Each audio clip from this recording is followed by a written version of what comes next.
if we are an engagement and an extension of our aina, right? Mahu issues, or should be issues that are advocated for by Kane and Wahine, not solely because I should care about you because you're Mahu, but I should care and show up for you because you are an extension of our aina, as I am too. If you're a Kane and a Wahine, right? And in the same light, it goes the opposite way. And Kane, Wahine, and Mahu should show up for our aina and for our ike every day, right? And so it's all about how we show up for each other. This episode engages Hawaiian worldviews and social contexts and explores themes of sexuality, gender, and erotics. Some language and content may be considered strong or triggering. Viewer and listener discretion is advised.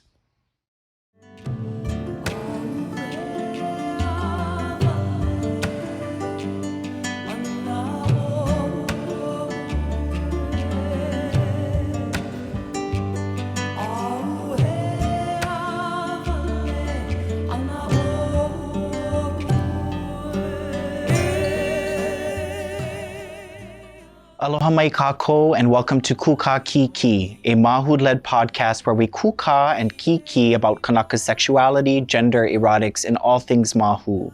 This is a gathering of friends and community rooted in connection, joy, and resilience. Today, we are joined by Kamalani Johnson, a PhD candidate and Moʻolelo Hawaii scholar. In this Kūkā Kīkī, he reflects on how Moʻolelo inspires his ideas of safety, intimacy, and kuleana. He also talks about transcending Western notions of the closet, exploring Kānaka ways of relating, and how kuleana and consent guide community, relationships, and the path forward. Aloha Kamalani. Aloha. Mahalo for joining me today to have a little kūkā about your work in the special issue of Hulili. I think before we first get going and diving deep into the ike, I wanted you to share with our listeners and our viewers a little bit about you, your aina hanau, and maybe some Kūpuna who continue to or who have grounded you and your work. Okay. Well, aloha nui, o Aloha. Keia o Kamalani Johnson, no ka'aina o ka makani ahi o Kahana. So my ohana is raised generationally in Kahana, Punalu'utu, on this island in Ko'olauloa. My ohana comes from Kauai as well as Hawaii mokupuni, Kona side. But I think familially, growing up in Kahana, I'm the youngest. I'm the youngest of I have two older siblings. But when I was young, I was always enamored by the wahine of my grandparents' generation. And so I spent a lot of time with them, and we spent a lot of time with them. So I think growing up, I took a lot of cues from them. You know, I fondly remember going out, my grandma taking me with her to holo run errands, and I was always just listening, right? So I think in terms of whom has molded me, of course my grandmother, my Kūpuna wahine, who is Danielle Ululani Bernie, but also the strong-willed wahine of her hanauna and the mana of wahine Hawaii. I take a lot of my cues and inspirations from them.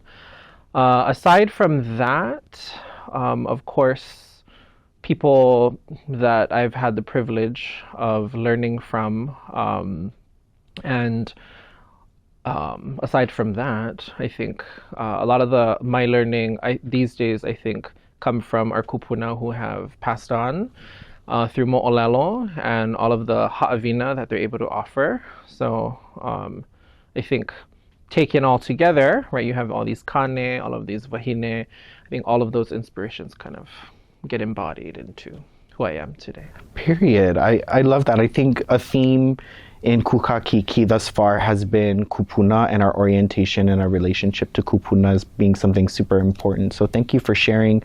Well, moving on to through this idea of Kūpuna, your work is, really oriented toward Ike Kūpuna, Moʻolelo, particularly Kihe, and the Moʻolelo of Ka-Miki. Can you share a little, in your paper you write about this idea of a kipuka. Can you share a little bit more about this idea, particularly with Kihe's work and the Moʻolelo of Ka-Miki? Yeah. So I can start with how I came to Ka-Miki. Well, I mean, how I came to Moʻolelo first. I think my earliest recollections of Moʻolelo is spending time with my Kūpuna and the others in Kahana to tell stories, to ha'i Moʻolelo, right? And although it might not have been in Hawaiian, it wasn't in Olelo Hawaii because they weren't Valimaka Olelo, but they still possessed a lot of cultural knowledge about Kahana, where to fish, how to work in the lo'i, what that wind is, what this rain is. So they had a lot of that ike and ike about hula. So my earliest foundations of Mo'olelo come from that in Kahana. And in that way, though, how there's this psychological safety that's cultivated, for me, that's the kipuka of Mo'olelo, right? And so when we're able to enter this safety zone where we can learn relationally, that's what a kipuka is, which is inspired, of course, by the kipuka, the ecological kipuka that get formed, right? Like at Pu'uhuluhulu, right? When the pele flows, and then it cultivates a space of growth, right? Which is the embodiment of hi'iaka, right? But for Kihe and Ka-Miki, me coming to the Mo'olelo, it all started, how many years has it been now? It's 2025. Like at least a decade ago, I just happened upon the Mo'olelo. And I asked people, my kumu at the time, the different kumu that I had at the time, if they were familiar with the Mo'olelo. People were like, oh, I mean, I came across it, but I didn't really delve into it. And then, so I ended up really delving into the Mo'olelo, and I saw that it was really long. There's so much in there, which, got me curious. And so I think for Ka-Miki and Mo'olelo broadly as a kipuka, when we think of it as this space of relational growth, and although our Kūpuna who may have penned the Mo'olelo, like Kihe and other very prolific mea kakao, they're not here with us physically, but they are with us. They're here with us through the Mo'olelo, and the Mo'olelo allows us to engage with them relationally beyond the confines of our ao. Yeah. Wow. The Mo'olelo too is, as you've described it, a sort of collection of multiple traditions, right? That Kihe had this ike for and was trained in, right, and kind of woven together. Right. Would you say that would you call those collections like multiple kipuka, perhaps, that Kihe entered into throughout his journey? So. And then he kind of weaves it into a complex of kipuka, right? And so the what I've come to learn about, because I had to really sit with it and sit with Kihe, what I found in my research is how he did what we're doing right now, right? He sat with people who were familiar, who were experts of Mo'olelo, of Hawaii Mokupuni. He sat and visited them often, and in Ka-Miki becomes the embodiment of that, right? He sat with different people from all the districts on Hawaii Island, and you have all these land histories, land narratives, how places got their names, and all that cultural information that gets woven in, right? And then he combines them all into this massive complex, which runs for 189 installments, in Kahoku, Hawaii, over the span of 4 years. And then when you kind of edit it down, it's like over 800 pages long. Oh my gosh, that is epic. Yeah. But for our listeners who aren't familiar with this idea of a complex, I think in relation to Mo'olelo, would you mind just sharing a little bit about what you know about this concept of a complex in literature, in our literature, for example? Yeah.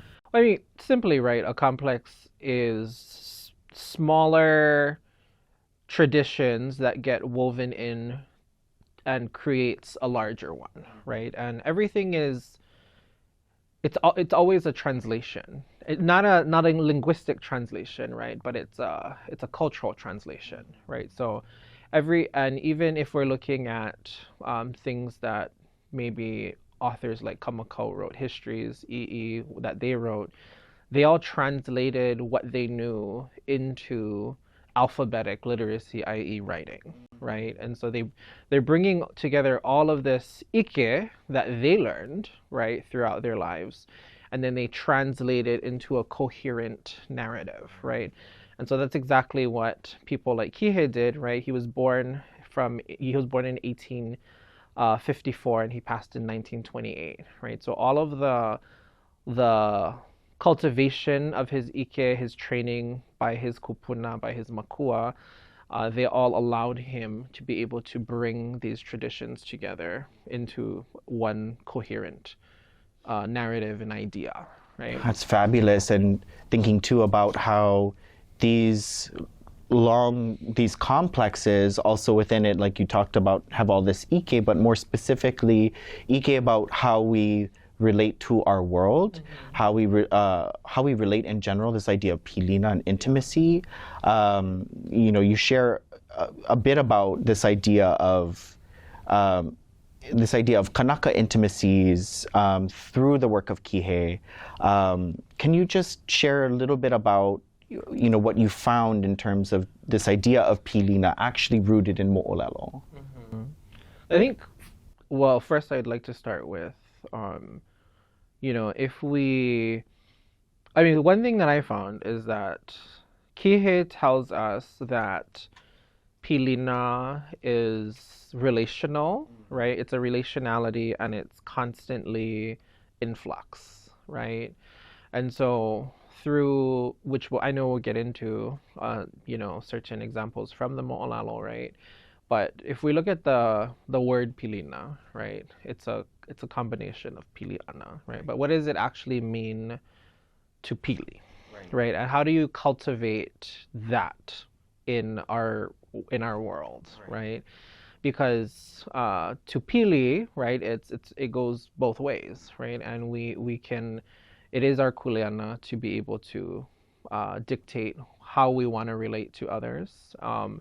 But in the word, what I find from Kihe's writings is that he talks about how pilina are spatial engagements, right? And so because we are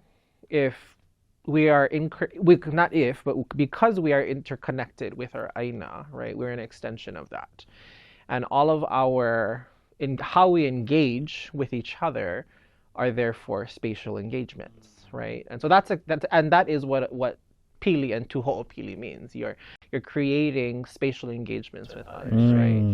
And it's not just a pilina as in relationship, as in relate at an abstract level, but it's we're spatially connecting, right?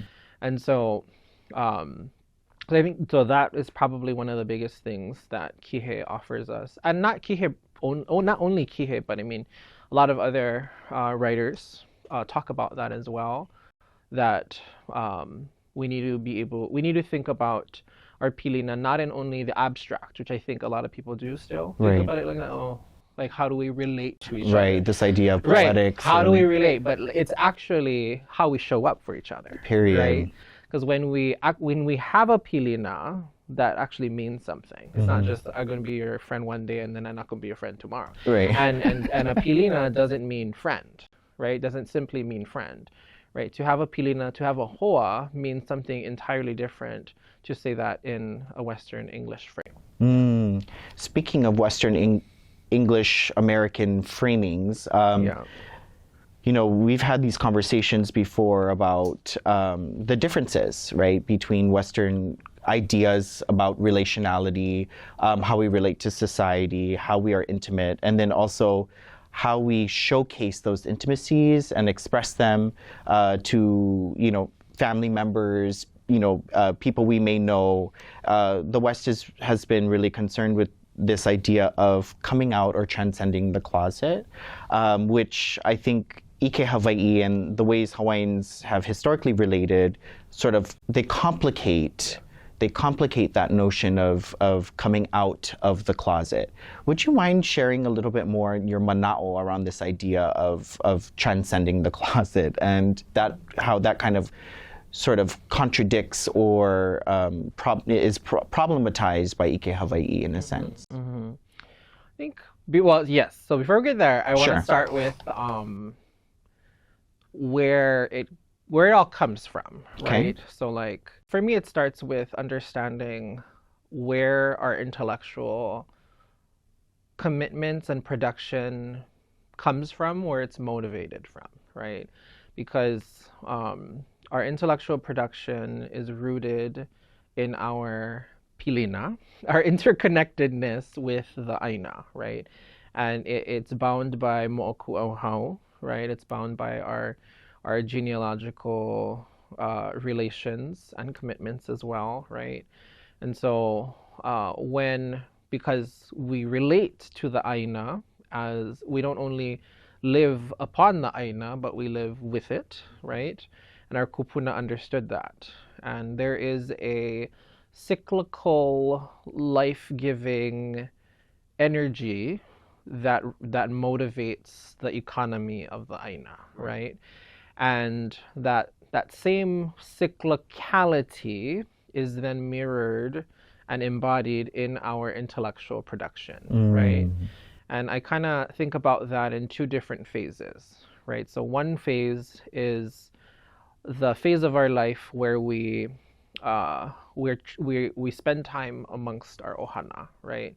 And that could be likened to a kipuka, right? You learn how to be. You learn how to speak, how to relate, you learn your values, all those things. You learn the ike of your ohana. If your ohana, was a Lawai'a family, you learn how to do that.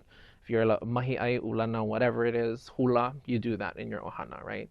But once you get to a certain level of literacy, you engage with the world, right? And so then you start to ho'olaupai, right? You cultivate those literacies in a way that is unique to yourself, but grounded in the literacies of your ohana, right?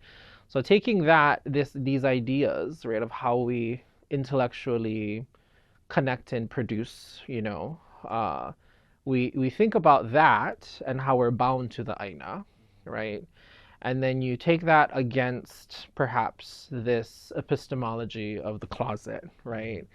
And when you talk about the closet, it presupposes that aboundedness to this man-made material structure that you come out of, right? And so, but for Kānaka, and I would also open it up to other native peoples, is that when our epistemology binds us to the natural cycles of the aina, it goes far deeper and it's far more impactful and meaningful than a man-made structure that binds us, right? And so for Kānaka, and I'm thinking in this specific located context, right? When something that I would like people to know is that our aina never forgets us, right? No matter what happens, all the buildings, all the things that come along with colonialism, our aina doesn't forget its relationship to us. But something that I always think about for each and every one of us is that we need to also remember how to relate to our aina. We also need to remember our aina, right? And so the question I always ask myself is, when your aina is ready to connect with you, are you ready to connect with your aina, right? And do you know what to do? Because going back to my first idea of our relationalities, right? And that how our understanding of how we relate to the world, it transcends these material structures, right? But those things that we get in the kipuka phase of our life, that's the blueprint for relating to each other and for relating to our aina. So people need to be able to, so the task I would say at hand today and going into the future is to return to that. Return to that because it makes the idea of the closet irrelevant in a sense. I mean, I think, the closet has been, a safe haven for so many people for generations, particularly in Western cultures, but we've even adopted in our own cultures a lot of, in Hawaii particularly, but a lot of our people remain in the closet or have had to exit in very violent ways. I think what you are sharing is really important, and it's asking us to really connect back to our own epistemologies. Would you mind sharing, what is epistemology, and like in a Kānaka sense, what is Kānaka epistemology? Because you were just talking about that in a sense. So I think we can use that word. We can also use something more simple. Sure. We can think of it as a thought way. Okay. Right. So what we come to know as our thoughts, our ideas, our knowledge, how they become that, right? Like how it gets constructed as such, and then how we know that that's what it is. Right. Okay. Right. And I think to your point about how this idea of the closet is so is permeated right throughout our living, and that is a byproduct of colonialism, right? In Hawaii, and how we relate to each other, and I think the task at hand moving forward is how do we cultivate a thought way of our Kūpuna, right? Where our Keiki, if they are, however they are as they are, of the future, that they are not having to contend with those ways of a Western epistemology, a Western thought way of like, I'm coming out of what though? Right. Because to our Aina, we're never having to come out to our Aina, because our Aina perpetually knows us, past, present, and future. Period.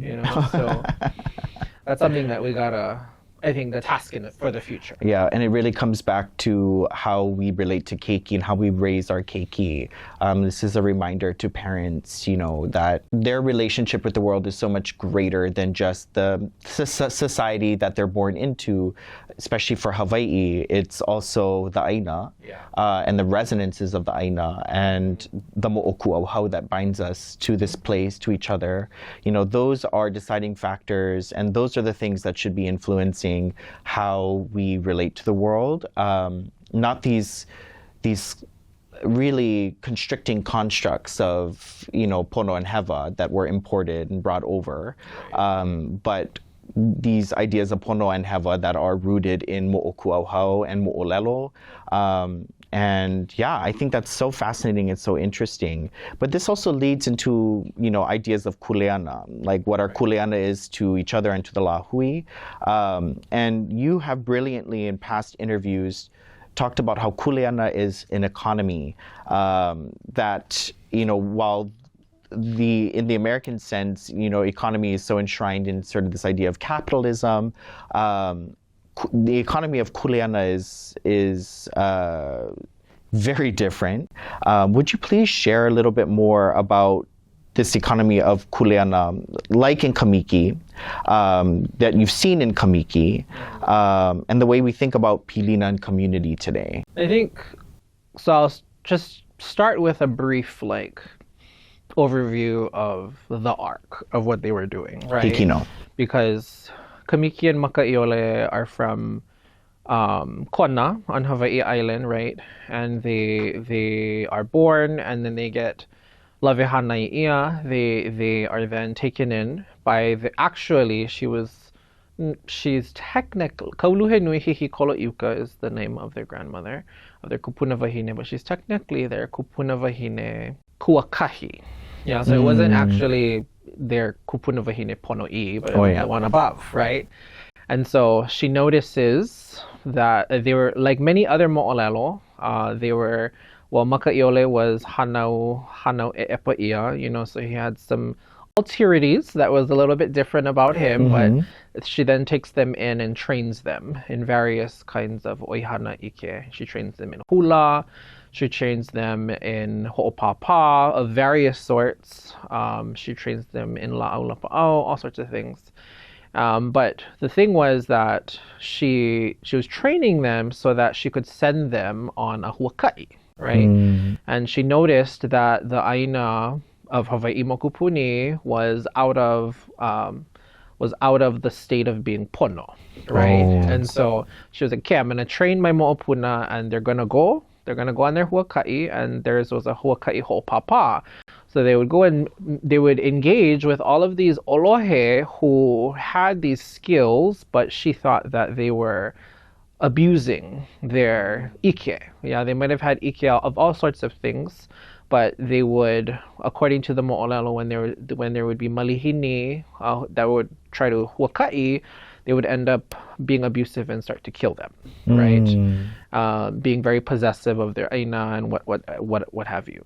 And so she wanted Ka-Miki and Maka'iole to go and circuit the aina to bring it back into this state of being pono, right? And so we see in that very brief synopsis of the Mo'olelo, and they start from Kona and then go around the island. They go Kona, Ka'u, and then that way, and all the way back.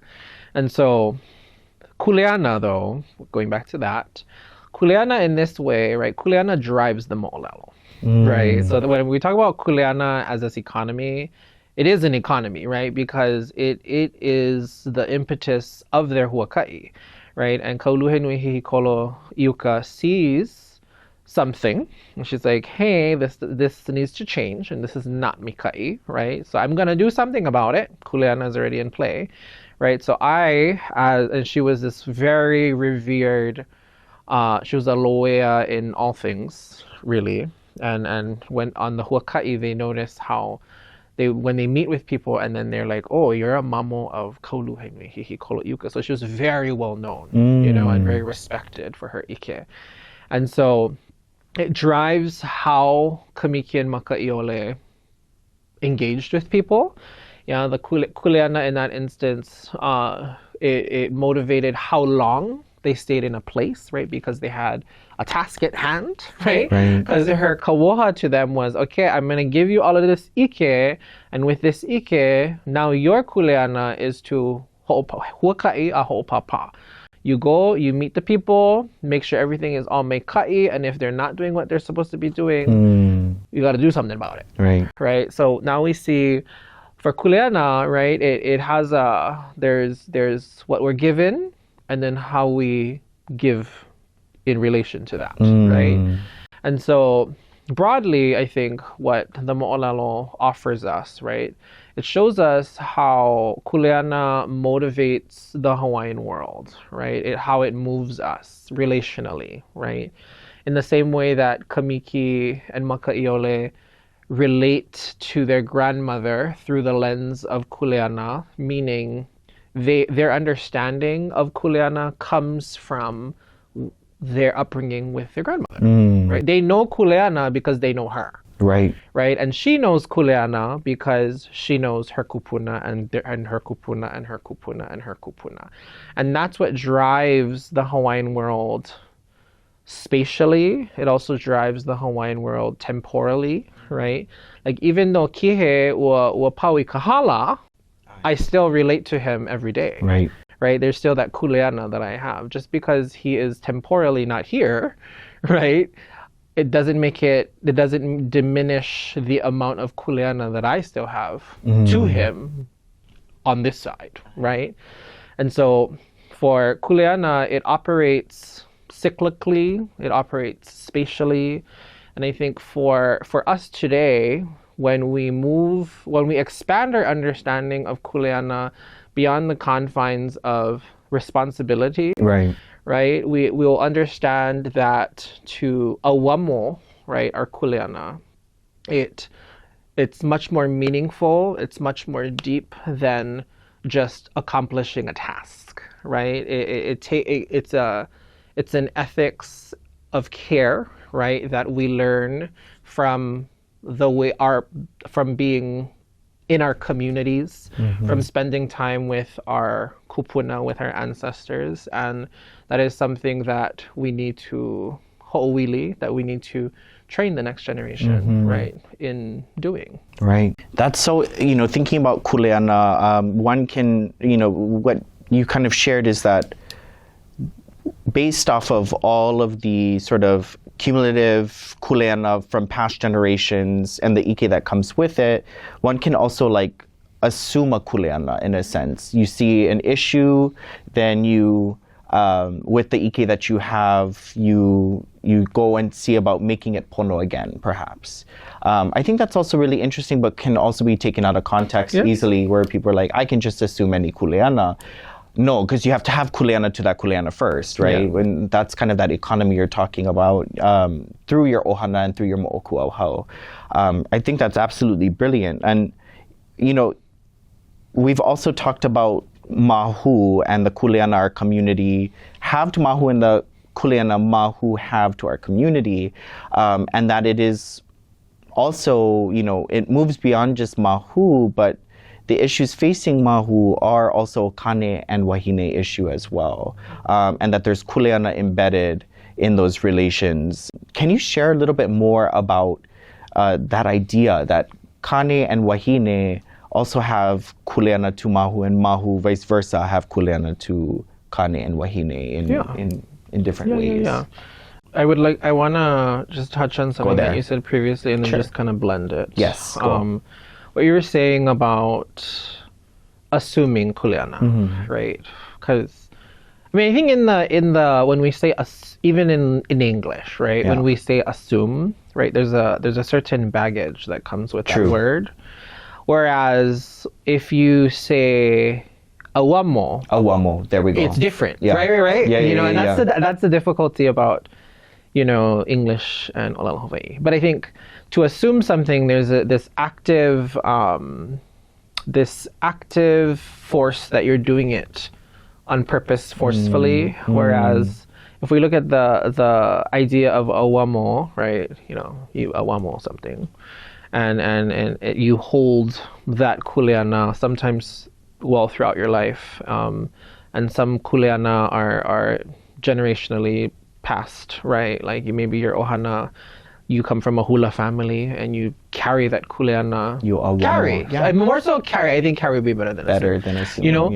But you already, you're not, for a lot of people, you are carrying that kuleana because you have a literacy to do so, right? And sometimes the things that you are trained with or exposed to in your youth, they become more apparent later on in your life. That's actually a literacy that was given to you when you were young, but you just didn't realize it, right? Right. And you were set up for it later on. But I also think it's important for people, like you said, can be a slippery slope, right? So that people need to understand that kuleana should not be taken lightly, and that just because you want it doesn't mean it's going to happen. Yeah, right. For you, just because you want it doesn't mean that it's for you to awamo, right? And that's something that we also need to remember at the end of the day. So I think pairing that and putting it in conversation with your question about mahu, kane, and wahine, right? I think what I'd like to do, if as we talk about that, is returning to a previous idea that I said about, kane, wahine, mahu, Kānaka as a spatial engagement rooted to the aina, right? So if we are an engagement and an extension of our aina, right? Mahu issues are or should be issues that are advocated for by kane and wahine, not solely because I should care about you because you're mahu, but I should care and show up for you because you are an extension of our aina, as I am too, if you're a kane and a wahine, right? And in the same light, it goes the opposite way, and kane, wahine, and mahu should show up for our aina and for our ike every day, right? And so it's all about how we show up for each other, our commitments, and we might not need to, we're also not going to agree on everything, and that's completely fine.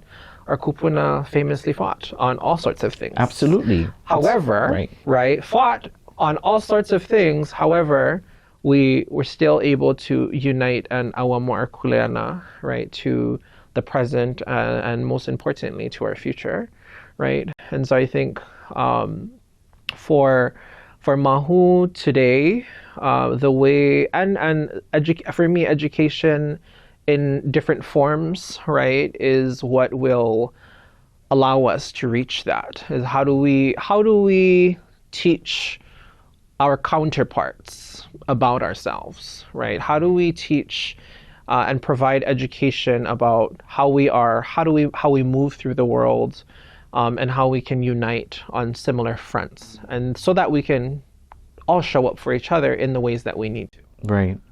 That's so interesting to think, even in our disagreements, like having disagreements within Lahui is also a healthy sign, I think, of a vibrant for sure. Lahui. For sure. Something I think the colonial world has made us think that in order for us to have any form of liberation, we all must be under sort of the same. We all must think the same about everything, which is spooky to think about. Cannot. Yeah, we don't need a fascist moment happening. No.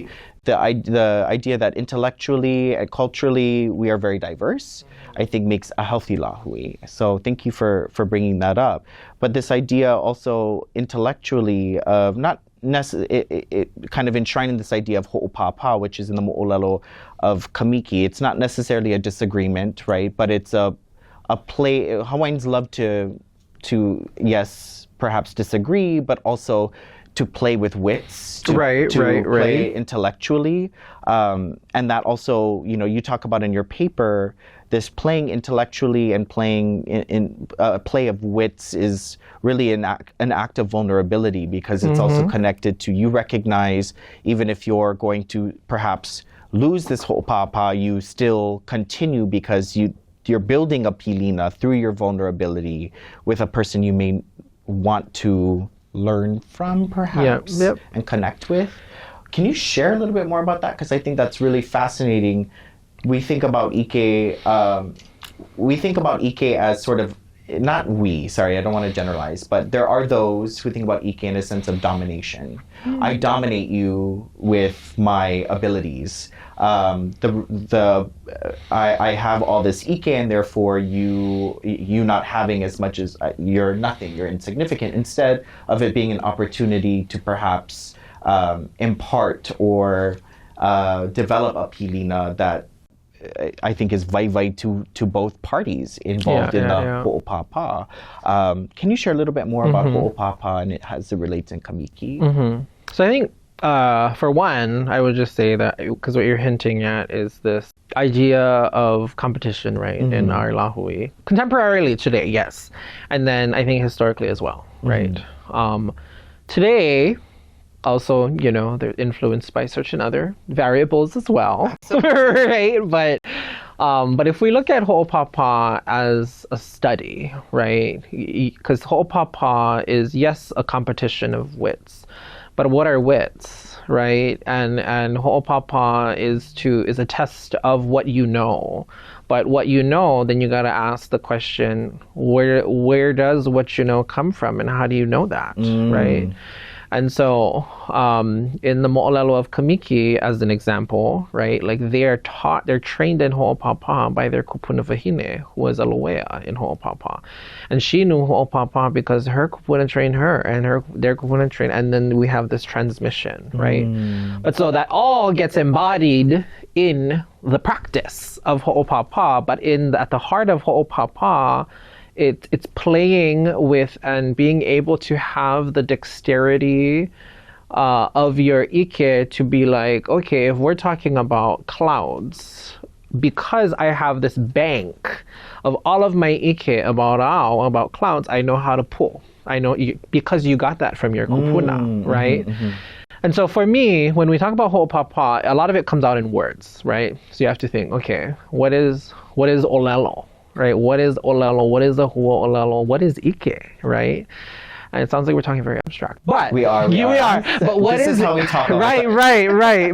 But what words are, what Moʻolelo is that it's an embodiment of our thoughts, our ideas, and our ike that sits in our na'au, right? But where is that coming from in our na'au, right? It's connected to our Kūpuna, right? It's connected to the pole. That's where some will get their ike, and through lived experiences, right? And so for me, when we think of Hoʻopāpā as a form of intimacy building and connection, it's coming to the field, right? We're coming to the field, a table, recognizing, okay, you know what you know, I know what I know, and we're going to figure out what we both know together, right? And to Hoʻopāpā is also for me, and how I think about it is that it's to open up, to open up the awai of your ike, right? So you have this awai that is pa'a sometimes for some people, and in that awai is all of your ike, right? And then to physically open that away, that's vulnerable.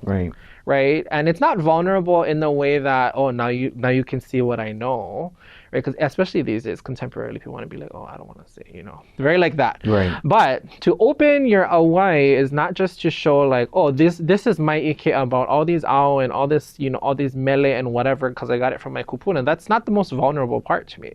The most vulnerable part about Hoʻopāpā is that you're laying bare how you think, your thought process, how you connect ideas, how you cultivate awareness, right? How you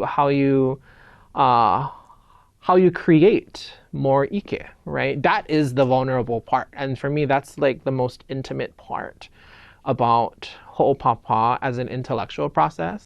Because for me, when we have to look inwards and then lay that bare to the world, that's something that I think a lot of people are not willing to do. Right. I agree. And so I think to your point about how Hoʻopāpā is a form of intimacy building and connection, it is, right? Because you're opening yourself up, your na'au, you're opening your na'au, your awai of ike to your hoa, Hoʻopāpā. And in the end, whoever comes out on top because they know more, and it's not always about if they know more. It's about the thought process, and they were witty. They were akamai, right? They were akamai in a very kind of strategic way to play with things together and to synthesize in a way that was not done before. And sometimes that's how they win, right? The Hoʻopāpā. At the end, like to your point, they ha'ule, but to ha'ule for me, it doesn't simply mean to just, you're a loser in a way of like, you're a loser. At the end, you learned, right? And then the true learning can begin, right? Because now you can cultivate a relationship, a pilina with that person and learn from them. It's almost like everything has just become ahuvale in a sense. Yeah. And like you both are standing in front of each other, basically naked, intellectually naked. Right. And then when you think about it, you see somebody naked and you're building a little bit of a pilina there, you know what I mean? But yes, yes, you are. Intellectually, though, that also makes sense how pilina building happens from that space. But it's also it's a moment of learning and a moment of intimacy, kind of all enshrined into one. Would you say that, in your experience in reading Moʻolelo, that the learning continues past that point in some cases? Like maybe the one who went ha'ule becomes a haumana of that person who went lanakila? I mean, it does happen in certain instances, but that has to be wanted on both sides, right? Consent, and I think in the Moʻolelo of Ka-Miki, since we've been talking about Ka-Miki, right? Like when he gets to Hilo, Ka-Miki and Maka'iole Hoʻopāpā with well-known nali'i, Hilo, his name was Hanakahi, for which the district is named Hilo Hanakahi. Kilo. Kaʻanaka. Yeah, very that. Yeah. And so even in that, like they come through town, they hoʻopāpā with Pana Ewa Nui Moku Lehua, and he knows that they're coming in, and when they come, like he's like, oh, I heard about you and I heard about your grandma. You know, I know you're this expert of experts, and I don't want to. And Ka-Miki he basically said, like, I know I'm not going to Lanakila, right? And Ka-Miki and Makaʻiole said, no, like you are going to hoʻike mai, you're going to show me what you know, because that is what you were trained in. And that's the loina, right? That's the loina, right? You're going to show me your ike, I'm going to show you, you know, what we know. And at the end, we'll figure it out. And Ka-Miki and Makaʻiole at the end said, okay, you in hoʻike mai your ike, and now we will hoʻaikane, and now we're going to teach you what we know, right? So in that instance, it did happen, but I think it's important to not generalize that happened all the time with everybody. Absolutely. Right? Because you have to want to forge that pilina, right? But in that instance with Ka-Miki, Makaʻiole, and Hanakahi, what that scene allows us to see is how Hoʻopāpā allows them to engage their, what I'm calling, intellectual bodies, right? So so they lay bare their intellectual bodies. Yeah. Right? And they're engaging and they see everything. Right. Right? And that's what Ka-Miki said. Ka-Miki said, you might think you're saying that you think that you're not enough, right? That you don't know enough, that you're just gonna haʻule, right? But he's saying, I want to see what you know, and then we can truly learn together, right? Beautiful. Yeah. I want to see you. Right. Yeah. I want to see you, and not just your physical body, right? And some people in this world have very beautiful physical bodies. Truly. You know, but I also want to like add a layer onto that though, is like, if we were to conceptualize the dexterity of our ike and our minds as a body, as an intellectual body, what does that look like, right? And how do we feel about that? Right. And to lay bare your intellectual body to a hoa, to somebody, for me is the highest form of intimacy, in my opinion. Wow. Yeah. That's beautiful. Thank you for sharing that. I completely agree with you. And that's totally what you're about too, Kamalani. I live for Kamalani because that's what Kamalani is attracted to, is the laying bare of intellectual, the intellectual body, if you will, Yes. which I think is fabulous. I think more people should be into that as well. But you touched on something that I think is super important. You touched on this idea of consent. Examples you've seen of consent in the Moʻolelo of Ka-Miki. Prime example from what I read in your paper is the Waioma'o's Makua, who helps frame the pilina with Ka-Miki, not just about her own desires, but also around Ka-Miki's prior kuleana to the Aina. Yeah. What does that moment in the Moʻolelo teach us about how we navigate desire, kuleana, and community accountability? Right. So I think in that specific scene, while for me, like, yes, what both of her makua did for her is critical. But I think in that lens, right, they have in Olelo Kawoha, which, I mean, the contemporary applications, right, consent, right, and they guide how she relates, right? And even before that, you know, she was this ali'ivahine kaulana of Ka'u, right? And she was like the best of the best, right? In Ho'opāpā. Ho'opāpā kava ehulepo. That's what they would do in Ka'u. They would jump into a large heap of dirt. Because Ka'u is dry. She's dry and windy. girl. Yeah. And so basically the parameters, right, was that you have to be the best of the best to engage with her. And if you ho'opāpā with her and you win, then you can engage, right? And if you ho'opāpā and lose it, right? And you're not doing that with her, you know, because she is the kama po'okela o Ka'u, right? And so in the very, very end, right, they ho'opāpā, they pukala nakila, right? And so then they start this engagement, right? And so I think for me, what it teaches us is that Kanak, that our pilina and our intimacies are relational and they're constantly reassessed. They're always in flux, and we need to understand our agency in reassessing our boundaries all the time on both sides. Negotiations. Right? All the time, right? And that's the power of the Olelo Kauoha. Yeah, in my opinion, right? And not kauoha in the sense that it's I'm commanding you, but olelo kauoha in the sense that this is what I want out of this pilina, and you're gonna articulate to me that this is what you want out of the pilina, and how do we do that for each other? And I think we see that very clearly in what Waiʻomao and Ka-Miki and Makaʻiole come up with, right? Is that in the Moʻolelo, she likens, and I'm going back to the word economy and kuleana, right? She likens their pilina, the three of them, to the economy of a lokoi'a, right? Of a fish pond, right? And so she basically says that I am the kia'i loko, right? And you two, Ka-Miki and Makaʻiole, are the mili akiali'i, right? That you are the prized fish of the ali'i, right?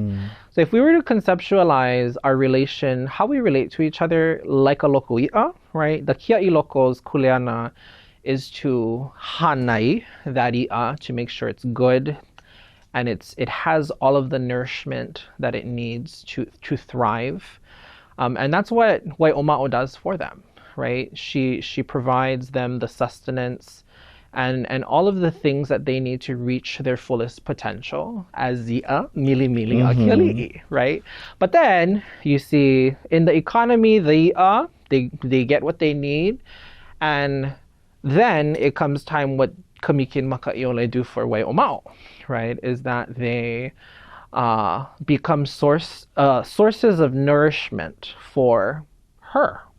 Right, and they reciprocally provide the things that Waiʻomao craves and is in need of for her kino intellectually, spiritually, physically, and so to think about that, right? Like, are we in the economy of kuleana, right? Are you the kia'i loko, right? Are you which part are you playing and how are you relating, right? And to me, I don't think that in the economy of our pilina today that we are only going to be the kia'i loko, but we need to be both, right? We have times where we're going to be the kia'i loko, where we do that for the people that we are in relations with, and then there are times that we shift because it's a cycle, it's cyclical, right?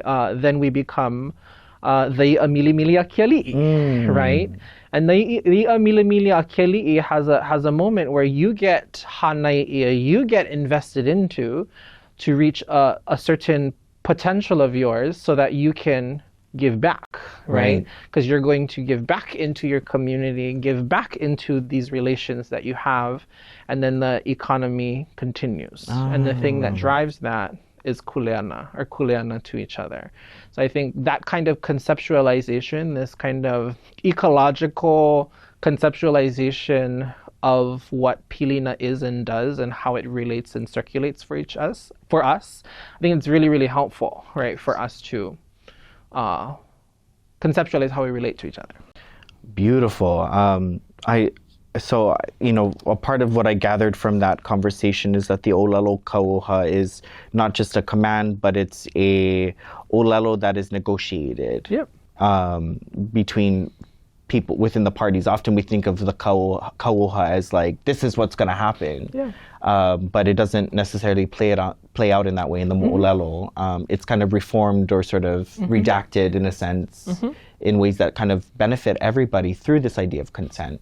That's beautiful and brilliant, and thank you for bringing this conversation of consent, bringing in this idea of ecology to the conversation. I think that's our Kūpuna were already doing that. They were already looking at the natural world and finding parallels. I think, we are at the end of this beautiful halavai. I wanted to just open up the space to you if there are any momi that you may have, any last sort of impressions that you'd like to leave with our listeners about the topics we've spoken about, something you haven't been able to share yet. Please just ha'imai.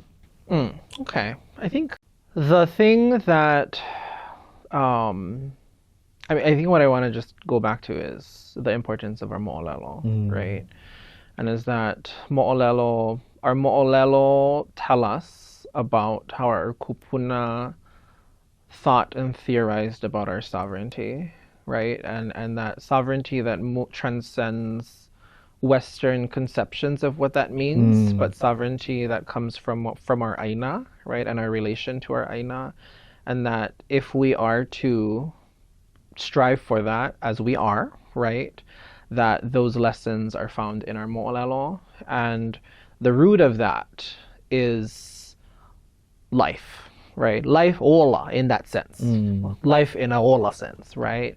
And how do we cultivate that? And I think the more we are able to relate to each other under that lens, that kuleana, that we are here to relate to each other and give life to each other, then I think it's that's the way that we're going to be able to truly reach the futures that we're looking for, right?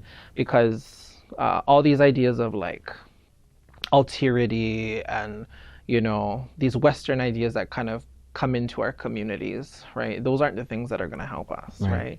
But the more we're able to connect with each other and productively move our lahui forward, that's when all of those ideas and blueprints, they're within our mo'olelo. And at the crux of that is our Olelo Hawaii, right? And so Ka-Miki is only one pu'olo, right? Just one pu'olo. I mean, it's a really big pu'olo, but it's just one pu'olo. And Kihe is just one writer, just one, right? And I think the more we're able to access these kupuna, the more we're able to access all of the thought worlds that they were then tapped into, right? And the more we can bring all of that out for us to here till today. And thank you for sharing that beautiful momi. I just wanted to close with just like also acknowledging that, you know, you've been involved in cultivating this ike your entire life. I mean, since baby times, learning Olelo Hawaii, and you've had, you know, incredible opportunities to do so. What would you like to share to those who may not have had the same, you know, necessarily the same access? Like how would you encourage them to seek Olelo Hawaii, if you will? I know that's a little, it's not in the questions that we sent to you,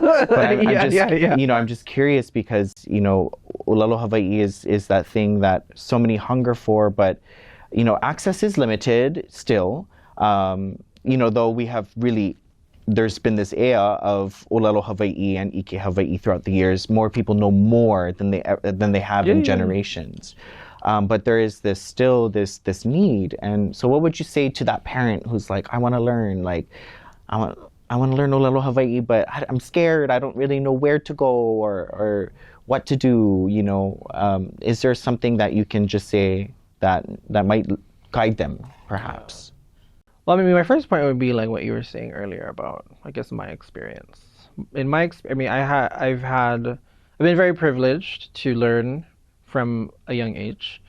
But what I will say is that your kuleana will match your access. Okay. So the more access you have, the more kuleana you have. Period. So are you ready to awamo that? Right. And so I think for any, I mean, like you said, where we are, like we have so much access to Olelo Hawaii education, whether it's, you know, community programs, you know, through the university system and all sorts of things. Kulakaya puni, punana leo. Those are all really great starting points. I think what I'll add to that is that they aren't the end, right? And linguistic literacy is a literacy, and the task at hand move in the future is to address the various other literacies that we have to cultivate. Our literacy in our ike kupuna, right? That's not just how we read the words, but what does that mean, right? that's where we need to move in the future. But for any makua, start with whatever program, and your kuleana will grow with your access, right?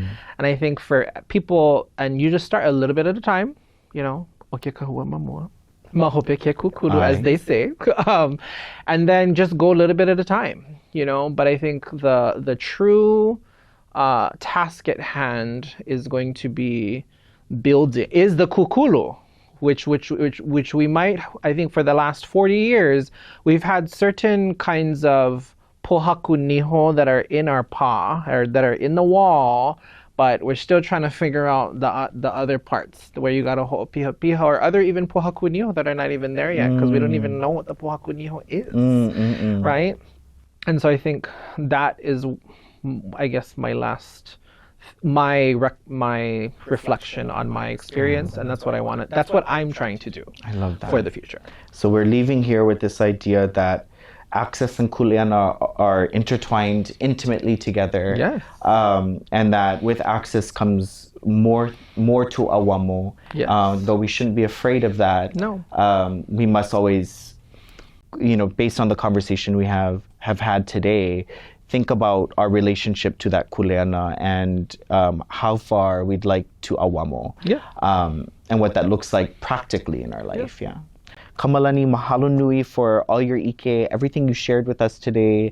You know, these are really exciting conversations. I'm so grateful that you took the time out of your busy schedule, writing your dissertation, to come and share your mana'o, your ike, and a little bit more about your contribution to the Hulili special issue. Yeah. Well, with that, mahalo, and I'll probably see you later. Okay, mahalo. Yeah. Ahui ho. Mahalo nui for sipping the tea on Kūkā Kīkī. Until next time, e inu I ka wai I ke kūpuna, a e hoʻohainu I ka waha moʻopuna. Aloha.